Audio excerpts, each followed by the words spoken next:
திமுக அதிமுக போல குழாவி குஞ்சு குழாவி நாங்க பண்றதுங்கும் போது அது அதிமுகவுக்கும் ஸோ அந்த அதிமுக அதை எடுத்துட்டு அது ரோசப்படுதா இல்லையாங்கிறது அதிமுகவுடைய பார்வை நமக்கு. கூட்டணி போக போறாங்க உடனே இல்லைன்னா சொன்னாங்க. அந்த மாதிரி நிறைய செய்திகள் வந்துகிட்டே இருக்குது. இன்னமும் அதிமுக அவருடைய கூட்டணியை விரும்புது அப்படின்னு நான் புரிஞ்சுக்கிறேன். அவருக்கு ஒரு டவுட் இருக்கு, கூட இருக்கிறவங்கள நல்லா உசுப்பேத்துறாங்க, நம்ம தானே முதலமைச்சர். அதுல எல்லாரும் ஒரே குரல் இருக்கிறாங்க. அது வந்து ஜான் ஆரோக்கியசாமியில இருந்து ஆதவ அர்ஜுனால. சிறப்பு நேர்காணலில் இன்று நம்மோடு இணைந்திருப்பவர் மூத்த பத்திரிகையாளர் திருமிகு ரங்கராஜ் பாண்டிய அவர். வணக்கம். செயற்குழு கூட்டத்தில் விஜய் அவர்களுடைய பேச்சு எப்படி இருந்ததுன்னு நினைக்கிறேன்?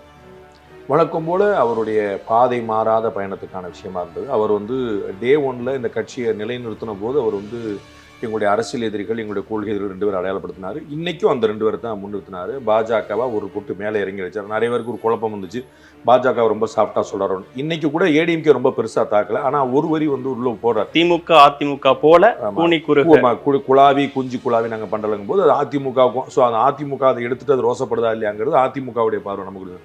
ஸோ டிஎம்கே வழக்கமாக தாக்குனா தான் அவர் ஆட்சிக்கு வர முயற்சி பண்ண முடியும். பிஜேபியும் நல்லா கொஞ்சம் இறங்கி அடிச்சிருக்காரு, நம்ம புரிஞ்சுக்கலாம். வந்து பெரியார அண்ணாவெல்லாம் வந்து நீங்கள் விமர்சனம் பண்ணி வந்துட முடியாது, மதவாத அரசியல் பிளவுவாத அரசியல் எல்லாம் போட்டு நோக்கியிருக்காரு. ஸோ அவருடைய ட்ராக் மாறாமல் இருக்கிறாரு. நிறைய ஹேசியங்கள் தினமலர்ல தலைப்பு செய்திலாம் வந்துச்சு, இந்த மாதிரி கூட்டணி போக போறாங்க உடனே இல்லைன்னா சொன்னாங்க. அந்த மாதிரி நிறைய செய்திகள் வந்துகிட்டே இருக்குது. இன்னமும் அதிமுக அவருடைய கூட்டணியை விரும்புது அப்படின்னு நான் புரிஞ்சுக்கிறேன். வந்து என்னுடைய அண்டர்ஸ்டாண்டிங். போறாரு போலங்கிறது இனிமேலும் கூட நான் வந்து போக மாட்டாருன்னு சொல்ல மாட்டேன். இனிமேலும் இத்தனைக்கு பிறகும் அவர் போக மாட்டாருன்னு சொல்ல மாட்டேன். அது டிசம்பர் தான் இறுதியாகும்னு சொல்லுவேன். அதனால களத்தில் வர வர வர அவருக்கு இன்னைக்கு தேதிக்கு அவருக்கு வந்து அப்வர்ட்ல இருக்கிறார். ஏன்னா அவர் 0ல இருந்தார். 0ல இருந்து வர வர வர லாபம் தான். அந்த லாபம் வந்து வாழ்க்கையை ஓட்ட போதுமானதா, அதாவது தேர்தலை வெல்ல போதுமானதா அப்படின்னு வரும்போது தான் அவர் முடிவெடுப்பார். தேர்தலை வெல்ல போதுமானதுல கௌரவம் மட்டும்தான் மிஞ்சும் அப்படின்னா வேற ஒரு முடிவு எடுக்கலாம். அதனால அவர் கலப்பணி அடுத்து ஒரு பொதுக்கூட்டம் மாநாடு போட போறாரு. ஆகஸ்ட்ல மாநாடு, அப்புறம் மக்களை சந்திக்கிறது, இதெல்லாம் நடத்தின பிறகு அவருக்கு ஒரு பல்ஸ். அதுதான் நான் சொன்னேன், டிசம்பர்ல தான் அவர் ஒரு இறுதி முடிவு எடுப்பார். ஏன்னா அவருக்கு ஒரு டவுட் இருக்கு, கூட இருக்கிறவங்கள நல்லா உசுப்பேத்துறாங்க, நம்ம தானே முதலமைச்சர். அதுல எல்லாரும் ஒரே குரல் இருக்கிறாங்க. அது வந்து ஜான் ஆரோக்கியசாமியில இருந்து ஆதவ அர்ஜுனால இருந்து இப்போ வந்துருக்கூடிய அருண் ஐஆர்எஸ்ல இருந்து யாருமே செகண்ட் தாட்டே இல்லை, எல்லாரும் ஒரே குரல் இருக்காங்க, நம்ம முதலமைச்சர் ஆகிறோம்னு. எனக்கு புரிஞ்சுக்கிறது வந்து அவருக்கு அப்படிப்பட்ட ஒரு கிளாரிட்டி இல்லை. அது வந்து நம்ம இல்லை இவங்க உசுப்பேத்துறாங்கன்னா அவர் கொஞ்சம் நிதானமா டீப்பா யோசிக்க விடுது. ஆனா நம்ம அப்படி ஒரு வாய்ப்பு இருக்கலாம், நம்ம ஏன் மறுக்கணும்? நம்ம வந்து நம்மள முதலமைச்சராக்க மக்கள் விரும்புறாங்கன்னா நம்ம ஏன் தடுக்கணும்னு எக்ஸ்ப்ளோர் பண்ணுவோங்கிற இடத்துல இருக்கிறார். ஆனா அவர் எப்பவுமே சுயமா முடிவெடுக்கிறோன்னு பாக்குறோம். 2 விஷயத்துல அவர் ப்ரூவ் பண்ணியிருக்காரு, நான் சுயமா தான் முடிவெடுப்பேன். ஒன்று, திரைப்பயணத்துல தன்னுடைய அப்பா பின்னாடி போறதா, தான் தனி வழியில போறதான்னு. ஒரு கட்டத்தில் அவங்க அப்பா வந்து அப்படியே அழுத்திக்கிட்டே போகும்போது அதை கட் பண்ணிட்டு தான் போய் நான் தான் முடிவெடுப்பேன் ஸ்டோரி செலெக்ஷன் முடிவெடுத்தார். பிறகு அதே அப்பா கூட இப்ப கட்சி ஆரம்பிக்கணுமா அப்பா கட்சி ஆரம்பிக்கணும் போது இல்ல நான் தான் முடிவெடுப்பேன். அவர் உருவாக்கி ஆமா அவர் உருவாக்கிற இயக்கத்துக்கும் எனக்கும் தொடர்பு இல்லைன்னு வெளிப்படையாவே சொன்னார். அப்ப வந்து ஒரு சுயமா சிந்தி விடுறது நம்ம புரிஞ்சுக்கணும், அதில் குழப்பம் இல்லை. நிறைய பேர்ட்ட கேட்பாரு, ஆனா அவர் தான் முடிவெடுப்பார். இப்ப நான் நினைக்கிறேன் அவருக்கு இதுல ஒரு சந்தேகம் இருக்குது, முதலமைச்சர் உசுப்பேத்துறாங்களா அப்படின்னு. அது நம்ம டிசம்பர்ல முடிவெடுக்கணும்னு நினைப்பாரு நினைக்கிறேன். ஸோ வந்து பின்னாடி தான் அவர் முடிவெடுப்பாரு. அவர் திமுக கூட போக மாட்டாரு. ஒருவேளை இந்த பாஜக இல்லாத அதிமுக கூட்டணி மாதிரி ஏதாவது ஒரு ஸ்பேஸ் கிடைச்சா, ஏன்னா நீங்க ஐடியாலஜிக்கலா பாத்தீங்கன்னா பாஜகவை தான் விமர்சனம் பண்ணியிருக்காரே தவிர அதிமுகவை இல்ல. சோ அண்ணாவையோ கொள்கை எதிரி அரசியல் எதிரினும் திமுக பாஜகவோட தான் என்றும் கூட்டணி. அப்போ வந்து அவர் வந்து இன்னைக்கு வந்து அதிமுகட்டையும் ஒரு அக்கன்னா போட்டார், ஒரு சுரண்டி விட்டுட்டாரு. அதை இவர்கள் வந்து அது சுரண்டி எடுத்துக்கிறாங்களா, சரி நம்ம பிள்ளை தானே அப்படின்னு விடுறாங்களாங்கிறது அது அவங்களுடைய ரியாக்ஷனை பொறுத்து. அது வந்து எப்படி ரியாக்ஷன் வருதுங்கிற பொறுத்து மாறும். அப்போ வந்து அவர் நம்ம என்ன முடிவு எடுப்போங்கிறத டிசம்பர்ல வச்சுக்கிடுவோங்கிறதா அந்த கணக்குல தான் போறாரு. அவர் பரந்தூர் விஷயத்தை எடுத்ததோ, சென்ட்ரல் கவர்மெண்ட் எடுத்ததோ, அது எல்லாத்தையும் தொடர்ந்து பேசுனது வந்து ஏற்கனவே பேசுனதுடைய நீட்சி தானே தவிர புதுசா சர்ப்ரைஸா இப்படி ஒரு ட்விஸ்ட் அதுல வந்துருச்சு நான் பார்க்கிறேன். செயற்குழு உள்ள தீர்மானத்துல ஆனா தாவேகா தலைமையில தான் கூட்டணிங்கிறதுலயும் ரொம்ப தெளிவா தீர்மானம் போட்டிருக்காங்க. விஜய் முதல்வர் வேட்பாளர்ங்கிறதையும் டே 1ல இருந்து அப்படித்தானே. இது அதிமுக கூட்டணிக்கு அவர் போனாலும் போகலாம், பாஜக அல்லாத அதிமுக கூட்டணிக்குன்னு நாம வந்து ஒரு வைல்டு யூகம் தான் பண்றோம். அதுவும் நடக்கும்னே ஒண்ணு சொல்ல முடியாது. இன்னைக்கு வந்து நம்ம எங்கள் சாணக்கியல சொல்லும்போது சொன்னேன், இன்னைக்கு அவர் ஸ்பீச்சுக்கு பிறகு அதற்கான வாய்ப்பு ஒரு பட்டு குறைஞ்சிட்டு தான் நான் நினைக்கிறேன். இருந்தாலும் ஒரு ரீவிசிட் பண்றதுக்கான வாய்ப்பு இருக்கு. நம்ம வந்து எடப்பாடி பழனிசாமி பார்த்தோம்ல 2024 பார்லிமெண்ட் எலெக்ஷன்ல அலையன்ஸ் கிடையாது. அப்ப என்ன சொன்னாங்க, எல்லாரும் திரு ஜெயக்குமார்ல இருந்து கேபி வரைக்கும் இல்லைன்ட்டாங்க. எப்போதுமே இல்லைன்ட்டாங்க. அது வந்து எப்பயுமே கிடையாது, ஜென்மத்துக்கு கிடையாதுலாம் சொல்லியிருக்காங்க. நம்ம வேர்டு வேர்டா எடுத்துலாம். ஆனா அவங்க மறுபரிசீலனை பண்ணாங்க. இது எல்லாருமே பண்ணியிருக்காங்க. திமுக பண்ணிருக்கு, காங்கிரஸ் பண்ணிருக்கு, விடுதலை சிறுத்தை பண்ணிருக்கு. எல்லாருமே 2 பேரும் கூட்டணி வச்சாருன்னா பாமக இருந்து எல்லாருமே எல்லாரோடையுமே கூட்டணி வச்சிருக்காங்க. ஸோ கொண்ட கொள்கையில் மாறாத ஒரு ஆள்னு 2 கம்யூனிஸ்டே ஆளுக்கு ஒரு பக்கம் இருந்திருக்காங்க. சரிங்களா? அப்படி ஒன்று கொண்டு, அதனால டிசம்பர்ல தான் அவர் ரீவிசிட் பண்ணுவார்னு நான் நினைக்கிறேன். அது வந்து அது வரைக்கும் அவர் வந்து போகும். ஸோ இவர் வந்து தொடர்ந்து இவங்களை விமர்சனம் பண்றதோ, திமுக விமர்சனம் பண்றதோ, பாஜக விமர்சனம் பண்றதோ எனக்கு வந்து ஒரு புதுசா போல. அவர் தலைமையில கூட்டணி, அவர் தலைமையில ஆட்சிங்கிறலாம் அந்த அவர் எந்த ட்ராக்ல போயிட்டு இருக்கோ அதோட நீட்சியா பாக்குறேன்னு தவிர. இல்ல அதிமுக கூட்டணிக்கு எப்ப வேணாலும் விஜய் போவாருன்னு ஒரு பர்செப்ஷனை நீங்களே சொன்ன மாதிரி பலரும் பேசிட்டு இருந்த சூழல்ல அத முடிவு கற்ற விதமா தான் ஒரு பொட்டு பின்னாடி அப்படின்னு சொல்லலாம். அந்த யூகங்களுக்கு ஒரு கமா போட்டிருக்காருன்னு சொல்லலாமே தவிர முற்றுப்புள்ளி போட்டாரு, கதை வடிச்சிட்டாருன்னு சொல்லலாம். தலைமையில் கூட்டணிங்கிறது முற்றுப்புள்ளி தான். இல்ல அது அப்படி சொல்ல முடியாது. எல்லாமே ரிவிஸ் நான் சொன்னேன். ஆனானப்பட்ட முன்வைத்த காலை பின்வைக்காத திரு எடப்பாடியாரே அவர் வந்து பின் வச்சாருங்கிற நம்ம பாக்குறோம். அது வந்து சசிகலா மேட்டர்ல, டிடிவி மேட்டர்ல, ஓபிஎஸ் மேட்டர்ல பின் வைக்காத ஒருத்தர் இன்னைக்கு பின் வச்சாருன்னு பார்த்தோம். Necessity makes all the needs இல்லையா? ஸோ வந்து இதுல வந்து டிசம்பர்ல அவருக்கு களப்பணி ஆற்றின பிறகு எப்பா இது கதைக்காது நல்ல ஓட்டு வாங்கலாம். இப்ப பாத்தீங்கன்னா திரு சீமானுக்கு ஒரு எம்எல்ஏ கிடைக்காட்டா கூட கவலை இல்லை. அவர் வருத்தப்படவே இல்லை. அவர் வந்து கான்ஸ்டன்ட் குரோத்ல போயிட்டே இருக்காரு. அவர் நிலை நின்று இருக்காரு. அப்படி எல்லாரும் நிப்பாங்கன்னு சொல்ல முடியாது. திரு ரஜினிகாந்த் கட்சி ஆரம்பிக்கல இருந்த 10 குழப்பத்துல ஒண்ணு இது. அதாவது ஒரே தேர்தல் அடிக்க முடியுமா? இருந்தது ஒரு பாடு. அடிக்க வேண்டிய 6, 4 கூட செல்லாது. ரஜினிகாந்த் எதிர்கட்சி தலைவராக உட்கார முடியாது. ரஜினிகாந்த் முதலமைச்சராக தான் உட்காரணும். இல்லைன்னா அது அவர் 10 காரணங்கள் வேண்டாம் பிடித்தது. அது ஒரு முக்கியமான காரணம். அது போலதான் திரு விஜய். விஜய் வந்து சஸ்டெயின் பண்ணி நிப்பாரா? நீங்களே நம்மளே எடுத்த முன்னாடி பேட்டிகளை சொன்னீங்க அவரோட இலக்கு 2031 தான். இந்த எலெக்ஷன் அதுதான் நான் நினைக்கிறேன். அதுதான் பிராக்டிகலி பாசிபிள். ஆனா அவர் நிலை நிற்பாராங்கிற ஒரு கேள்வி இருக்குல்ல. ஏன்னா திமுகவுக்கும் அதிமுகவுக்கும் ஒரு அமைப்பு பலம் பெருசா இருக்கு. அதாவது எவ்வளவு தோத்தாலும் எந்திரிச்சு வரக்கூடிய ஒரு ஃபீனிக்ஸ் பறவை போன்ற ஒரு தன்மை இருக்கு. ஜெயலலிதா சுயமே தோத்தாங்க, அவங்களே தோத்தாங்க, ஆனா எந்திரிச்சு வந்து நிக்கிறாங்க. கருணாநிதி அவர்கள் 3 தொடர் தேர்தலில் தோக்குறாரு, எந்திரிச்சு ஆட்சிக்கு வரவே முடியல. திமுக 2011 எதிர்கட்சியா கூட வர முடியல. இவ்வளவுக்கு பிறகு அந்த கட்சிகள் வந்து பின்னடையல. புரியுங்களா? அடுத்து எந்திரிச்சு வந்துடுறாங்க. ஒரு தோல்விக்கு பிறகு இன்னொரு வெற்றி அப்படின்னு மாதிரி வந்து. ஏன்னா அதற்கு அமைப்பு ரீதியான பலம், ஐடியாலஜிக்கல் பலம் இதெல்லாம் இருக்கு. தலைவர்கள் வந்து அது வந்து திரு விஜய்க்கு அமையுமான்னு சொல்றேன். ஏன்னா ஐடியாலஜிக்கலா அவங்க எதுவும் புதுசா இல்லை. அப்ப அதிமுகவுக்கும் திமுக ஐடியாலஜி டிஃபரன்ஸ் என்ன? அதிமுகவுக்கும் திமுகவுக்கும் மதிமுகவுக்கும் ஐடியாலஜி டிஃபரன்ஸ் ஒரே ஐடியாலஜி. ஆமா. ஆனா திமுக இருந்து வெளிவந்த அதிமுக வென்றுருச்சு, மதிமுக அங்கே நின்றுச்சு. இப்ப அப்ப வந்து அதுக்கு தலைவரும் வேணும், சித்தாந்தம் வேணும், அதை முன்னிறுத்த விதம் வேணும். இப்படி பல விஷயங்கள் இருக்கு. அப்ப திரு விஜய் போன்ற ஒருத்தர் வந்து தலைமை வந்து சூப்பரா இருக்கலாம், அவருக்கு ஒரு ஐடியாலஜி இருக்கலாம், அவருக்கு ஒரு பரிசுத்தமானவரா இருக்கலாம், அவருக்கு ஒரு விஷன் இருக்கலாம். ஆனா கீழே அவ்வளவு தூரம் தாங்குமான்னு பார்க்கணும். நீங்க ஒரு பேச்சுக்கு சொல்றேன், உங்களுக்கு என்ன எலெக்ஷன் புரியணுங்கிறக்கா உங்களுக்கு தெரியும். 234 தொகுதியிலையும் வந்து தாவேகா கேண்டிடேட் போடுறாங்கன்னு வச்சுக்கோங்க. ஒரு 34 தொகுதியில ஏதோ ஒரு கட்சி டிஎம்கேவோ எடிஎம்கேவோ எப்பா 1 கோடி ரூபா தர்றேன் அப்படின்னு சொன்னா 50 பேர் பொசுக்கு ஓடி போயிடும். ஏன்னா அவர் வாழ்நாளில் 1 கோடி ரூபா பார்த்துருக்க மாட்டாங்க. இது ஏதோ சோரம் போறவங்கனோ சின்ன பிள்ளைங்கன்னு சொல்ல, மனித இயல்புங்கிறக்கா சொல்ல. நான் வந்து எலெக்ஷன்ல நிக்கணும்னா ஒரு 5 கோடி ரூபா செலவழிக்கணும், கேரண்டியா மனைவி நகையில கை வச்சிருப்பேன், ஒரு தோட்டத்தை அடமானம் வச்சிருப்பேன், ஒரு வீட்டை வந்து குத்தை கொடுத்துருப்பேன், இவ்வளவும் பண்ணி வச்சுட்டு தான் நான் நிற்கிறேன். நான் வந்து தேமுதிக நின்ற பலரை பார்த்துருக்கேன். எனக்கு பலரை பார்த்துருக்கேன். அவங்க வீடு நகையெல்லாம் அடமானம் வச்சுருந்தாங்க. ஏன்னா விஜயகாந்துக்காக அந்த மாற்றத்துக்காக அப்படிதான் வைக்கணும். அப்போ என்ன, இது அப்படியே ஒண்ணுமே வைக்க வேண்டாம், 1 கோடி ரூபாய் லாபமா கிடைக்கும், செய்ய வேண்டியது என்ன, வித்ட்ராயல் மட்டும்தான். அப்படின்னா எவ்வளவு பேர் போவாங்கன்னு தெரியாது. திரு விஜயகாந்துக்கு if I am not wrong 2006 22 பேர் போனாங்க.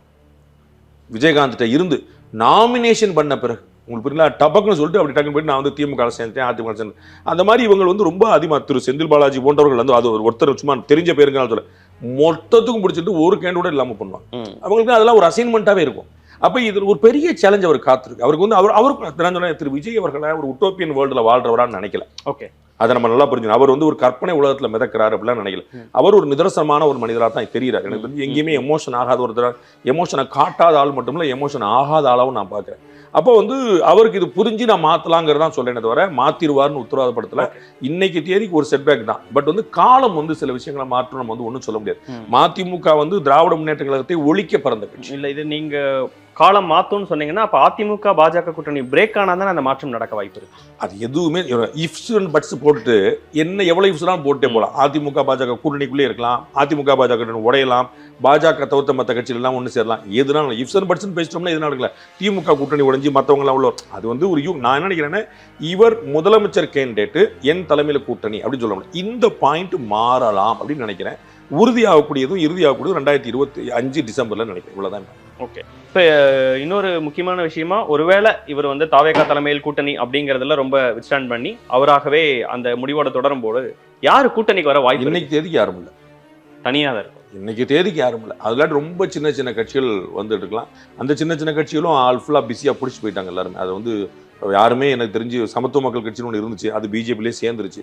ஐஜேகே ஒன்று இருக்குது, பிஜேபியில் இருக்குது. ஜான் பாண்டியன் அங்கே இருக்கிறாரு. டாக்டர் கிருஷ்ணசாமி ஒன்று அவர் நடிகர்கள் பின்னாடி போகிற அவருக்கு ஒரு தயக்கம் இருக்குது, நிறைய எதிர்ப்பு தெரிவிச்சிருக்காரு.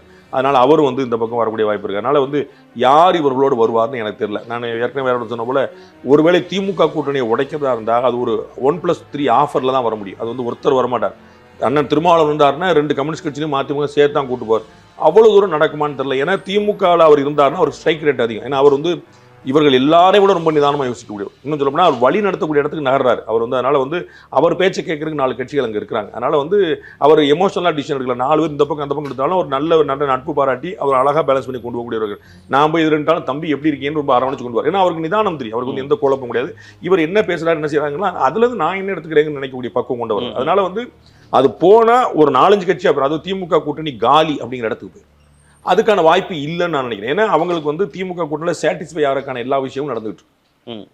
இப்போ மும்முனை போட்டி இன்னும் சீமான் அவர்களும் சேர்த்து 4 முனை போட்டி நடந்தால் அது ஆப்வியஸ்லி டிஎம்கேக்கான கரெக்டான ஜெயிக்கிறதுக்கான வாய்ப்புகள் இருக்கக்கூடிய சொல்ல முடியாது. திரு விஜய் வந்து கேரண்டியா ஒரு ஸ்பாய்லர், அதில் வந்து குழப்பம் இல்லை. அவர் முதலமைச்சரும் இல்லை, எதிர்கட்சி தலைவரும் இல்லை, ஒரு ஸ்பாய்லர்.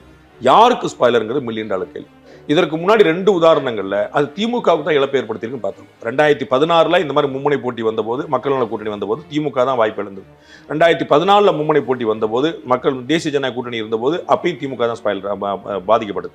ஸோ மும்முனை போட்டி இந்த மாதிரி வரும்போது ஒரு ஸ்பாயிலர் உள்ள வந்தானே, அதாவது ஒரு பெரிய கேம் சேஞ்சர் ஆகலாம் ஒரு ஸ்பாயிலர் வந்தானே, வரலாற்றில் திமுக தான் பின்னடைவு சந்திச்சிருக்கு. ஆனா இது நான் வந்து அதனால இந்த முறை திமுக பின்னடைவு சந்திச்சு சொல்ல மாட்டேன். அப்ப அதிமுக வாக்கு வங்கி குறையாம இருந்தது, இப்ப கடந்த தேர்தல் அதிமுகவுடைய தனி வாக்கு வங்கி குறைஞ்சிருக்கு, திமுகவுடைய வாக்கு வங்கி குறைஞ்சதை போலவே அந்த மாதிரி 2 கட்சிக்கும் வாக்கு குறைஞ்சிருக்கு. நான் ஏற்கனவே நான் உங்களுக்கு ப்ரூவ் பண்ணியே சொல்லியிருக்கேன். 2 கட்சிக்குமே அந்த துணிச்சல் இல்லை, தனியாக நம்ம போடுங்கிற துணிச்சல் இல்லை. அது வந்து டிஎம்கே அந்த இடத்துல இன்னும் கூட்டணி சேர்க்க வேண்டிய நிலைமையில தான் இருக்காங்க. நாங்கள் கனெக்ட் பண்ணி பார்த்த விஷயத்துல திமுக கூட்டணி வென்றால் கூட அறுதி பெரும்பான்மை திமுகவுக்கு தனியாக கிடைக்காது. அதான் நாங்கள் இன்னைக்கு பார்க்குறோம். திமுக கூட்டணி வெல்லலாம், ஆனால் தனியாக அவங்களுக்கு கிடைக்கிறதுக்கான வாய்ப்பு. வைகோ அவர்கள் சொல்றாரு தனி பெரும்பான்மையே திமுகவுக்கு கிடைக்கும். வைகோ அதானே சொல்லணும். அவர் வந்து திமுக தான் மதிமுகனே சொல்லிட்டார். திமுகவை அவர் விமர்சிக்காத வார்த்தைகள் இல்லை, திமுக தலைவர்கள் அவர் பேசாத விஷயம் இல்லை, தனிப்பட்ட முறையில் அவர் இன்னைக்கு வந்து விட்டார். அது அவருடைய கொள்கை முடிவு, அவருடைய. அவர் வந்து நான் ஏற்கனவே தான் சொன்னேன், மதிமுக என்பதை திமுக ஒழிக்க பிறந்தது. என்னை அழிக்கிறாரு அப்படின்னு சொல்லி தான் அவங்க வெளியே வந்தாங்க. அவங்க வந்து அதற்காக நான் பறிபோன உயிர்கள் நம்ம மறந்துட முடியாது. அண்ணன் வைகோ அவர்கள் வீட்டில் அந்த படங்களாக இருக்குது. அது அவர் ஒவ்வொரு முறை கிராஸ் பண்ணும்போது அவர் தெரியும், அதில் ஒன்றும் குழப்பம் இல்லை. ஆனால் உள்ள என்னன்னா அவர் வந்து கம்ப்ளீட்டாக மாறிட்டார். அப்புறம் நம்ம வந்து அதில் வந்து ஏன் மாறினீங்கிறது அவருடைய இஷ்டம் இல்லை, நானா மதிமுக நடத்துறேன், அது அவருடைய உரிமை. பட் என்னன்னா இந்த மாறுறது போறது இல்லை, அது வந்து இவங்க சொல்றதுல நிலை நிற்கிறாங்களா. இப்போ திமுக கூட்டணிக்கு வந்து பெனிஃபிட் கிடைக்குமா, அதிமுக கூட்டணிக்கு பெனிஃபிட் கிடைக்குமாங்கிறது இன்னும் கொஞ்சம் காலம் போனா தான். யாரு ஓட்டை எடுக்க போறாங்க, எல்லாரும் ஓட்டையும் எடுக்கிறாரு. ஸ்பாயிலர் யாருக்குங்கிற பத்தி பேசுறேன். அவருக்கு ஓட்டு எங்கிருந்து போகுதுன்னு கேட்டீங்கன்னா, பார்ட்டி வைஸா நாம் தமிழர், பாமக, விடுதலை சிறுத்தைகள், திமுக, அதிமுக, பாஜக எல்லாத்துக்கும் போதும். கொஞ்சம் கொஞ்சம் கொஞ்சம் கொஞ்சம் ஒவ்வொருத்தட்ட கூட ஒவ்வொருத்தட்ட குறை. அது மாதிரி அதிகமான பாதிப்பு பாமக, விசிக, நாம் தமிழர் இந்த 3 கட்சிக்கு அதிகமான பாதிப்பு இருக்கும். திமுக உள்பட எல்லா கட்சியும். நான் பாஜகவே சொல்லணும், எல்லா இடத்துல இருந்து ஒன்று போகுது. அதாவது நான் பாஜக ஆதரவாளர் இல்லை, ஆனால் ரைட் ஆல்டர்னேட்டிவ் வேணும்னு ஒரு குரூப்புக்கு போனவங்க இருக்கிறாங்க. பாஜக ஓட்டு போட அந்த குரூப் இப்ப மாறி போயிடும். அப்ப எனக்கு வந்து அது எனக்கு தேவையானது இங்க இல்ல, நான் வந்து இந்த பக்கம் போறேன்னு ஒரு குரூப். அந்த மாதிரி இந்த தேர்ட் ஆல்டர்னேட்டிவ் பிடிக்கதான் இப்ப முயற்சி. காங்கிரஸ் அதுக்கு தான் 2 நாளா முயற்சி பண்ணாங்க, அவங்களால முடியலன்னு. இப்ப நாம் தமிழர் இப்ப இருந்தாரு, இப்ப வந்து பாஜக வந்து அண்ணாமலை தலைமையில ட்ரை பண்ணிச்சு. இந்த மாதிரி அவங்க என்ன நினைக்கிறாங்க, ஒரு தேர்ட் ஆல்டர்னேட்டிவ் மக்கள் தேடிட்டே இருக்காங்க. எல்லாருமே நீங்க தனிப்பட்ட முறையில் பேசினா ஆமா சார் சொல்லுவீங்க, ஏடிஎம்கே வேணா டிஎம்கே வேணா ஆமா சார் யாராவது ஒருத்தர் நல்லா வந்தா போதும், இது இந்த மாதிரி நினைக்கிறவங்க நிறைய பேர் இருக்கிறாங்க. அப்ப அந்த ஓட்டு அந்த இடத்த தான் பிடிக்கிறதுக்கு திரு விஜய் ட்ரை பண்றாரு. அப்ப வந்து அவர் எல்லார்ட்ட இருந்து ஓட்டு வரும். ஆனா ஸ்பாயிலர் யாருக்குன்னு கேட்டீங்கன்னா, அது நம்ம இன்னும் நெருங்கினா தான் சொல்லும். நம்ம டே 1ல அவர் அட்வான்டேஜ் டிஎம்கே கொடுக்கறதா வந்திருக்காரு நான் நினைச்சேன். இன்னைக்கு வந்து நான் வந்து இல்லங்கிற கிரே ஏரியாவுக்கு நகர்றேன். ஏன்னா அவர் வந்து டிஎம்கேக்கான ஸ்பாயிலரா மாறக்கூடிய வாய்ப்பு இருக்கு நகர்றதெல்லாம் பார்த்தா. ஓகே, ஆகஸ்ட் மாசம் மறுபடியும் ஒரு மாநாடு, அதற்கு பிறகு 3 மாசங்கள் தொடர்ந்து சுற்றுப்பயணங்கள்னு விஜய் அவர்கள் திட்டமிட்டிருக்கிறாருன்னு செயற்குழுல முடிவெடுக்கப்பட்டிருக்கு.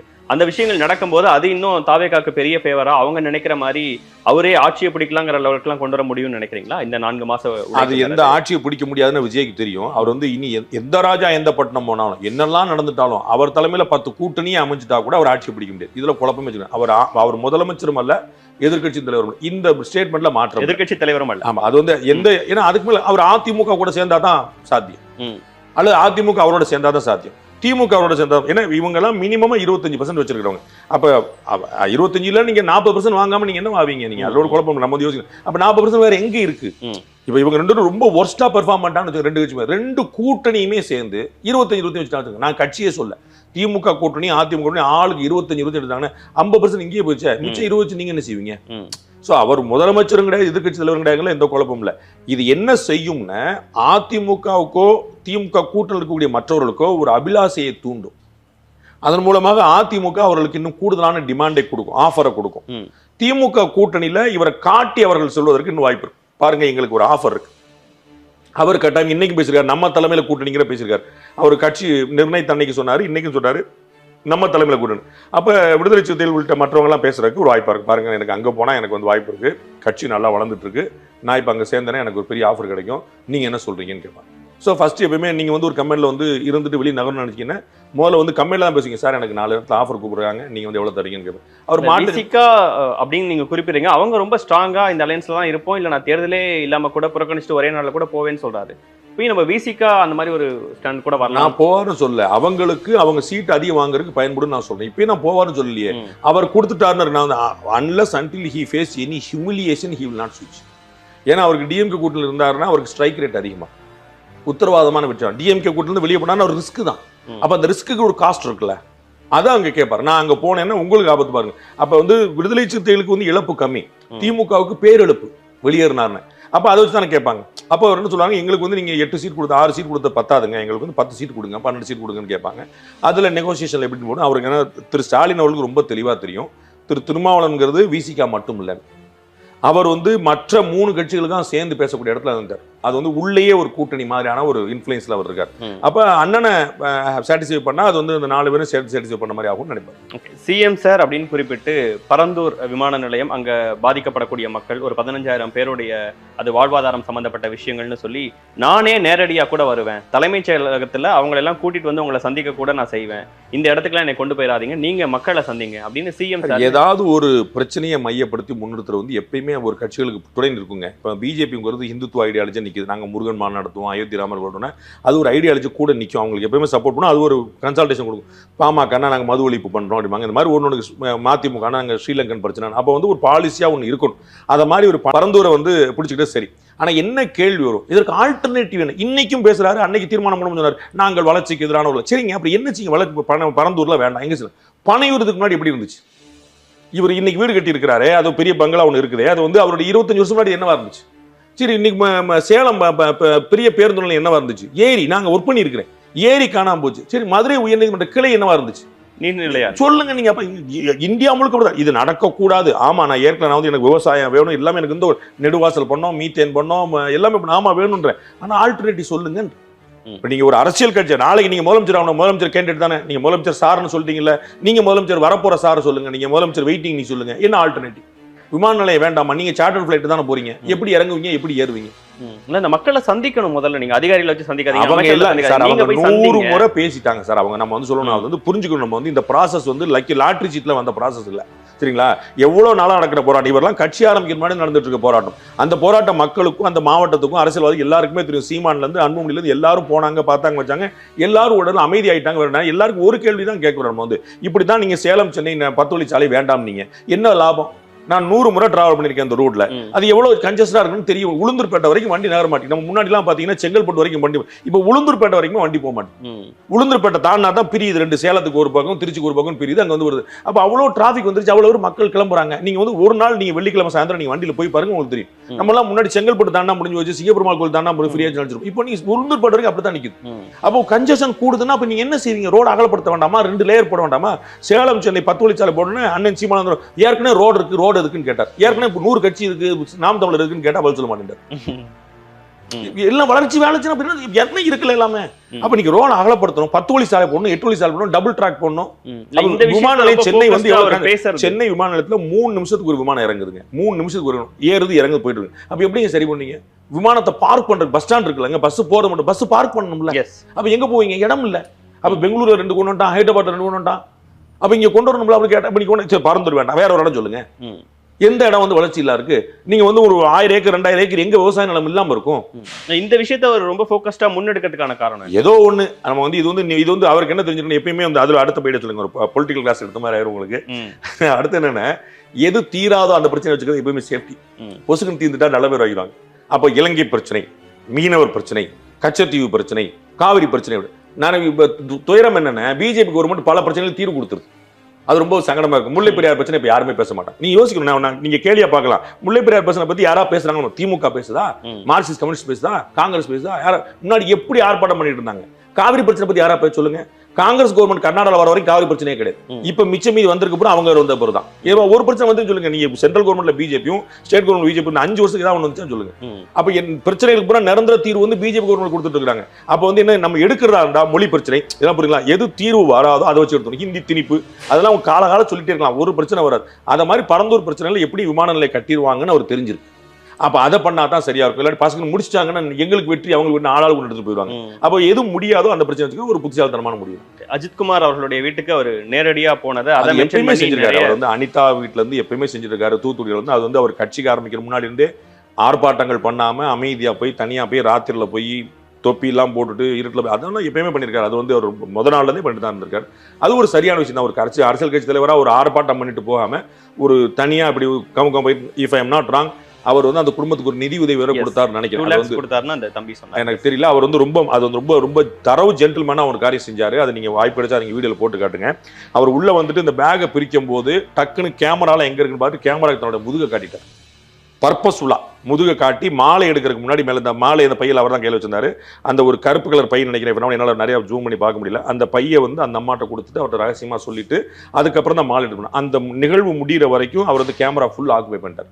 ரொம்ப தெளிவாக அவருக்கு கேமரா ஆங்கிள் ரொம்ப பியூட்டிஃபுல்லா தெரியும். அவருக்கு வந்து பின்னாடி கேமரா இருக்குன்னு பார்த்துட்டு அவர் தான் வந்து மறைக்கிறார். அது வந்து மறைக்கிறார். ஸோ அந்த நாகரிகம்லாம் ரொம்ப பிரமாதமா கடைபிடிச்சாரு. அதெல்லாம் நம்ம எப்பயுமே ஏற்க வேண்டிய விஷயம். ஓகே, இப்போ ஓரணியில் தமிழ்நாடுன்னு முதல்வர் அவர்கள் உறுப்பினர் சேர்க்கை இப்போ 7ஆம் தேதியிலிருந்து எடப்பாடி பழனிசாமி அவர்கள் அவருடைய டூர் பிளான்ஸ் ஸ்டார்ட் பண்றது.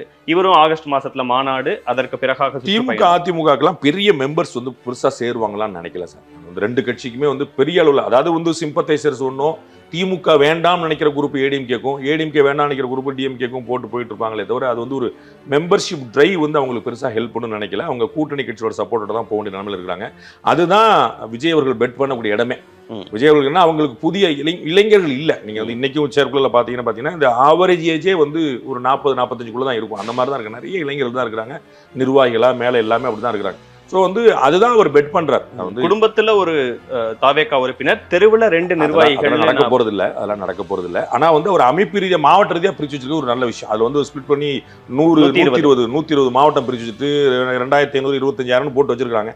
அந்த நம்பர்ஸ் வந்து சாத்தியப்பட்டாங்கன்னு வரும். ஆனா அவ்வளவுதான், குடும்பத்துக்கு ஒரு ஓட்டுங்களாம் வந்துட முடியுமான்னு நினைக்கல. ஏன்னா நீங்க வந்து இன்னைக்கு வந்து 8 கோடி மக்கள் தொகை இருக்கிறாங்க. நமக்கு வந்து ஒரு குடும்பத்துக்கு ஒரு விஜய் ரசிகர் இருப்பார்ல, அதை பிளான் பண்ணி சொல்றாங்க. ஆமா, 3 கோடி வீடாவது இருக்கும் நம்ம நம்பலாம். 3 கோடி ஒரு வீட்டுல ஒருத்தர் அப்படின்னா 3 கோடி ஓட்டு வந்துடும். 3 கோடி ஓட்டுன்னு படுத்துக்கிட்டே முதலமைச்சர். இதெல்லாம் எம்ஜிஆர் வாங்காத, கருணாநிதி வாங்காத, ஸ்டாலின் பார்க்காத ஓட்டுன்னு சொல்லிக்கலாம். அதெல்லாம் நடைமுறை இலக்கு அப்படிதான் இருக்கணும். அப்கி பார் 400 பார்னு சொன்னார்ல, அவருக்கு தெரியும் 400 கிடையாது, சொன்னவருக்கு தெரியும் 400 கிடையாது. ஆனா அப்கி பார் 400 பார்னு அந்த டார்கெட்டை ஹைட்டா வைக்கும் போது அவங்களுக்கு வந்து ஈஸியா இருக்கு. அப்ப வந்து குடும்பத்துக்கு ஒருத்தருங்கிறது சரிதான், நடக்க போறது இல்லைங்கிறது. இன்னைக்கு செயற்குழுல பேசினாலும் டிசம்பர் வரைக்கும் அவருடைய பயணங்கள் முடிகிற வரைக்கும் இந்த கூட்டணி சார்ந்த விஷயங்களை டிசைட் பண்ண முடியாதுங்கிறது தான். அவர் வந்து பல்ஸ் பார்த்துட்டே இருப்பாருன்னு சொல்லுவார். பல்ஸ் அவருக்கு ஃபேவரா வர அவர் வேற மாதிரி முடிவு எடுப்பார். பல்ஸ் அவருக்கு ஃபேவரா இல்லைன்னா அவர் மாத்தி முடிவு. என்ன செய்யப்படுறான்னு பொறுத்து பார்ப்போம் சார். இவ்வளவு நேரம் நேரத்தையும் காத்துகளையும் பகிர்ந்து கொண்டதற்கு மிக்க நன்றி.